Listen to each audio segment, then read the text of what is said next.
Good morning, New Life family, and welcome to the 2022 season of fasting and prayer. I have something very, very practical for you at the end of this short video, but I just want to clarify from the beginning that the reason that we talk about fasting and prayer, even when in Matthew 6, Jesus says, hey, when you fast and pray, don't let anyone know about it, is because we are doing a corporate fast versus an individual fast, where Jesus makes that assertion. He's talking ultimately about our attitudes and our motives behind giving, behind praying, and behind fasting. It's not about being self-righteous. It's not about trying to pay some kind of penance. That's an insult to the cross.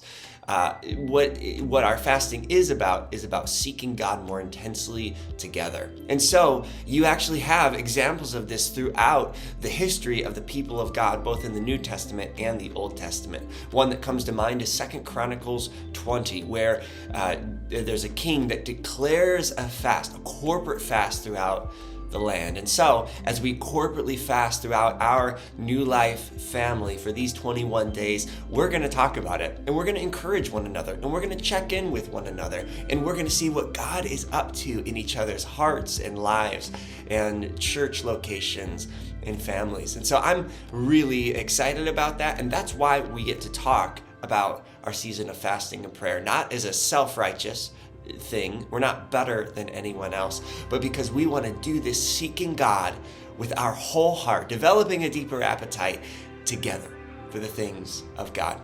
But here's really practically what I want to encourage you with this morning as we begin our first week of this season.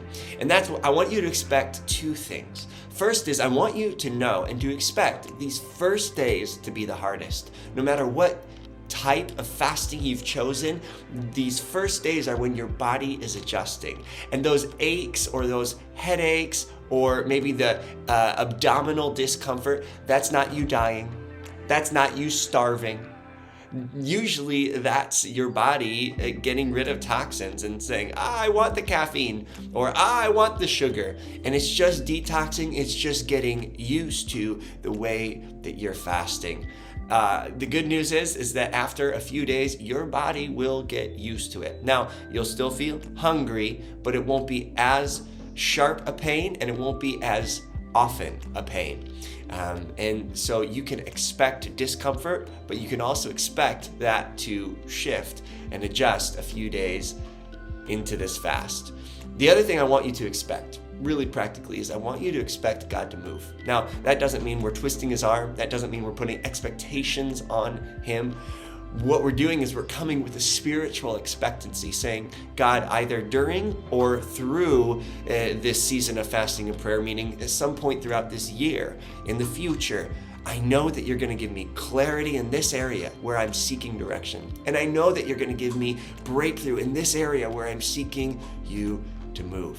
Come with high spiritual expectancy, a faith, a belief that God wants to and is willing to move, because he will show up. And I can't wait for the stories that you share with me, both the perseverance through the physical part of fasting, but also the deep and rich moments with God as we seek his presence and press in to him. So be encouraged. So excited about this season, and we'll see you soon. God bless.